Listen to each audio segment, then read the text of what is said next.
Bugs Bunny Lost in Time is the first video game I ever played, and it was all downhill from there. And this being the first game I ever played, well, that makes it a natural choice for the first one to revisit. So the game was developed by Behaviour Interactive and published by Infogrames in 1999. Jesus, 1999? It was first released on the PlayStation 1 and later on Microsoft Windows. I've only ever played the PS1 version and don't know if the version on Windows is any different, so I will only be talking about the PS1 version.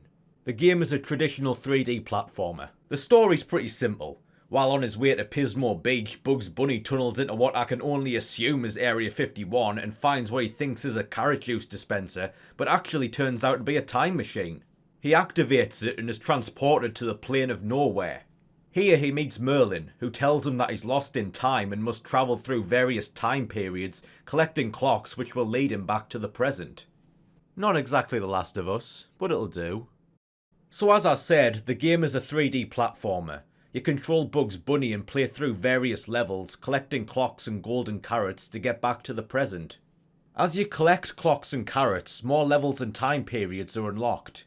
There are 5 eras: the Stone Age, the Medieval period, the Pirate Years, the 1930s, and the far future of Dimension X. Each time period is actually inspired by a classic Looney Tunes short. You don't have to beat every level in an era to move on to the next, and you will end up travelling backwards and forwards between eras. You start in Nowhere, which acts as the tutorial level. You've got various abilities. You can run, jump, roll, sneak, pick up and use objects like mallets and torches, throw objects, move and stack crates to get to hard to reach areas, push larger objects out of the way, climb ropes and chains, use rabbit holes to tunnel under barriers and travel to other areas, and use Bugs' ears as propellers to land on surfaces quietly. The number of basic abilities that you have is actually pretty impressive for a game of this time. I also like how Merlin just has all this set up for you. He must get talking time travelling bunnies turning up on his doorstep all the time. You also learn how to fight enemies. You can throw projectiles at them and jump on their heads and kick them away. You can also roll into them or sneak up behind them and kick them up the arse. I like also how Merlin is just letting us abuse his apprentices.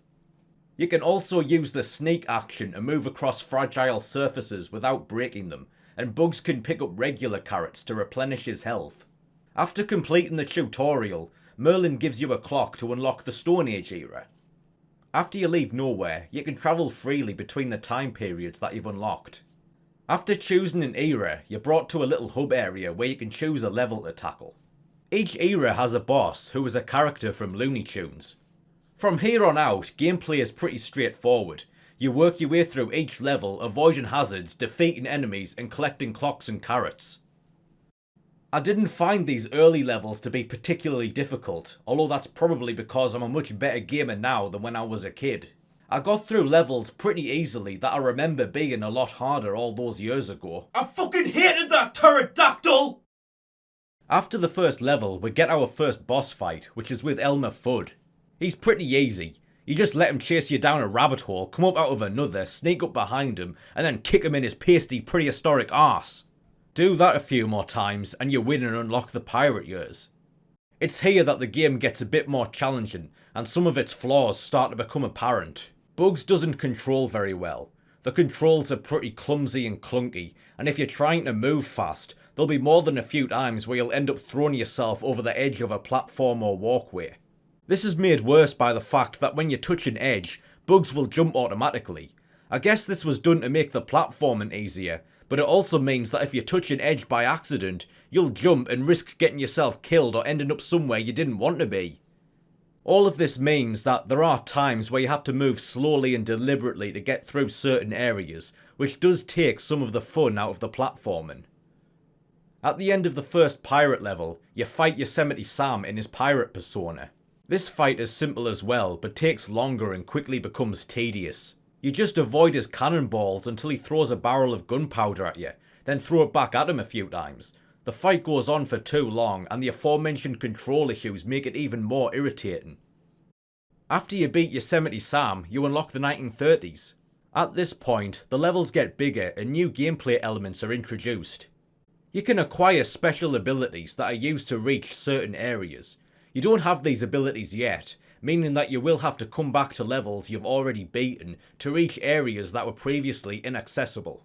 I wouldn't mind this so much if you didn't have to listen to Merlin give you shit every time you finish a level without collecting everything. Like, yeah, I fucking know, mate. This is also where the game begins to become truly challenging, even when playing all these years later, although a lot of the difficulty does come from the clumsy controls and the camera that can be hard and annoying to control at times. We also start to see levels that drop the platforming genre entirely to try new things, which is a welcome change of pace. The car chase level is an old favourite, it's just a shame that the controls make it a lot harder and less enjoyable than it should be. Oh, fuck off! Some levels are based on other classic shorts, like the bullfighting level in Rabbit and Duck Season. On the one hand, I do appreciate the breaking up of the repetition, but some of these do kinda feel like filler levels meant just to pad the game out. I do like that many of the levels have unique tasks and challenges that keep gameplay from becoming super repetitive. Like the part where you take control of a robot in Dimension X, or the minecart level in the Pirate Years. As far as I could tell, almost every level had some element that was unique to it. You get a couple boss fights with Rocky and Muggsy that don't do anything new, but at least they're short and easy. After the 1930s, you'll unlock the medieval period in Dimension X. By this point, you'll be travelling backwards and forwards regularly between time periods. It's in these periods that you encounter some of the hardest levels in the game, like the ski race and the scooter race, which I didn't even beat when I was a kid. Oh, fuck off. Oh man! For fuck's sake. Oh no, man. Another thing that annoys me is the fact that the levels reset themselves. So when you come back to collect things that you've missed, you often have to complete tasks and challenges that you've already beaten, which does get irritating. So let's talk presentation. Obviously the graphics are nowhere near as good as what we expect today, but for the time they're actually pretty decent. They're bright and colourful and surprisingly well detailed. I do like the art style. It really does look like a Looney Tunes cartoon turned into a full 3D space, from the 1930s Bang to the Witch's Forest and Dimension X. The title cards at the beginning of each level and era, many of which are based on ones from the cartoons, are a nice little touch. Some of the sound effects are pretty funny too, and really add to the sense that you're playing through an actual Looney Tunes short.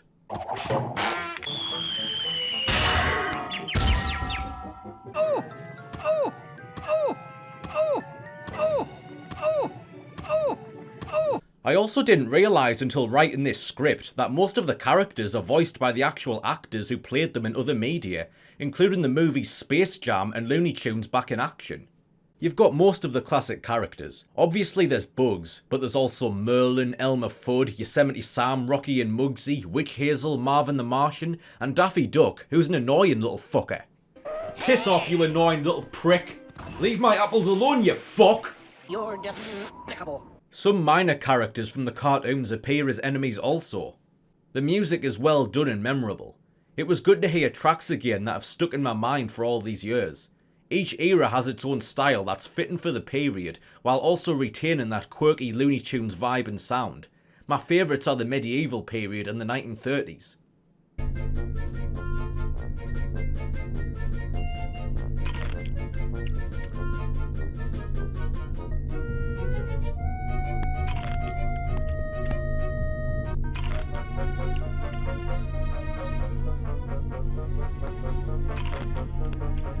All this, and the humour that's lifted directly from the cartoons, makes it feel like you're actually playing inside a Looney Tunes cartoon, and shows that while there are some shortcomings in terms of gameplay, the game did have a lot of passion and effort put into it, and the people behind it were probably fans of the cartoons. Now I do have some further criticisms. Picking up and using objects can be a pain. You have to stand really close to them to do it, and sometimes the distances seem really inconsistent. Like sometimes you have to be standing practically on top of an object in order to use it, while you don't have to be for some others. It was the worst in a boss fight with Marvin the Martian, where you have to pick up and throw projectiles at him, and I honestly thought my controller wasn't working because Bugs wouldn't pick up the projectile unless he was standing almost right on top of it. The controls could sometimes be confusing too. You use the action button, R1, to pick up objects, but then you use the square button, the throw and kick button, to use them. If you press the action button again, you'll put the object down, or make it disappear. So if you pick up an object and want to perform an interaction with it, you might press the action button by accident and make it disappear from your hand, and then you have to go back and pick it up again, which can be annoying. Why couldn't they just make it the same button to pick up an object and then use it?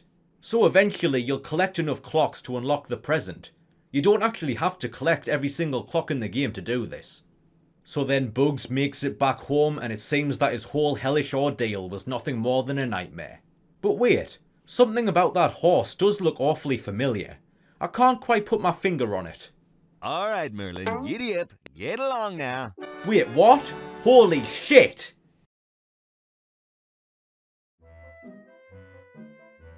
So in conclusion, despite its flaws, I think Bugs Bunny Lost in Time is a decent game, just as it was when it first released. It wasn't perfect at the time, and it hasn't aged perfectly either, but it was fun back then and continues to be now, and I'll always be happy to revisit it. It'll always have a special place in my heart. I wonder if any of these guys are working on stuff now. What happened to Behaviour Interactive? I wonder if they made anything else. Oh wow, maybe I'll take a look at some of these someday. And what happened to Infogrames? Oh.